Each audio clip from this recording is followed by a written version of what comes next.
নমস্কাৰ জনাইছোঁ সকলোকে। পোনপ্ৰথমে আপোনালোক সকলোকে শাৰদীয় দুৰ্গা পূজাৰ বহুত শুভেচ্ছা জ্ঞাপন কৰিছোঁ।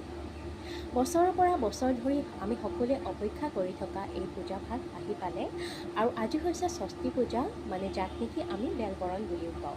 কিন্তু এইবাৰ বৰ্তমান প্ৰতিকূল পৰিস্থিতিৰ কাৰণে মনবোৰ কাৰো ভাল নহয় আৰু পূজা বুলি বিশেষ হয়তো তেনেকুৱা একোৱে নহয়। তথাপিও ময়ো সকলোকে কওঁ যে সকলোৱে এবাৰ হ'লেও পূজাথলীলৈ আহি কোনো ধৰণৰ হেমাহি নকৰাকৈ মাৰ চৰণত আহি এবাৰ হ'লেও মাৰ আশীষ ল'ব, কাৰণ আমি খুব হেঁপাহেৰে ৰৈ থাকোঁ সম্পূৰ্ণ এটা বছৰ মাক স্বাগতম জনাবলৈ, য'ত নেকি আমি মা আহিব, মাক আদৰ সাদৰ কৰি খুব সুন্দৰকৈ আমি স্বাগতম জনাম, সেইবুলি আমি সকলোৱে খুব আগ্ৰহেৰে বাট চাই থাকোঁ।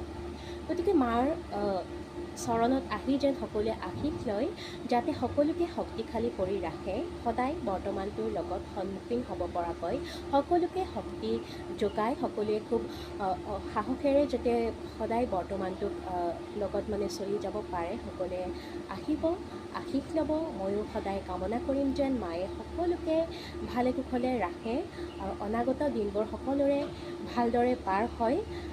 হৈ যোৱাটো আমি কেতিয়াও ঘূৰাই আনিব নোৱাৰোঁ, কিন্তু যিখিনি আছে সেইখিনি যাতে সকলোৰে ভালে কুশলে পাৰ হয়, খুব সুন্দৰকৈ দিনবোৰ যাতে সকলোৰে ভাল হওক তাৰে কামনা কৰিছোঁ। পুনৰবাৰ আপোনালোক সকলোকে পূজাৰ বহুত শুভেচ্ছা জ্ঞাপন কৰিছোঁ।